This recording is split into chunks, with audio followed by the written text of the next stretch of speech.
咁我哋嚟到第3部分要打一個尾結嘅。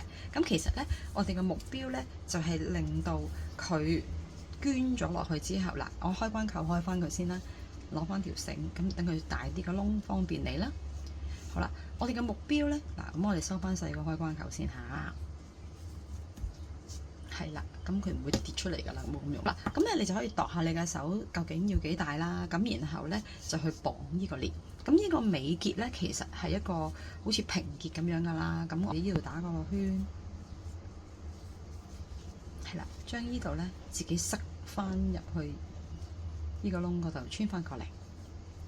好啦，咁呢度你仲可以褪上褪落嘅。譬如我隻手有啲嘅，咁我哋就將個繩圈咧就搬落啲啦。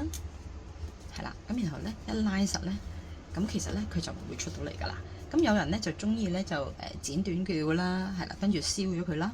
咁亦都有人咧係中意有啲碎水毛咁樣，咁就完成噶啦。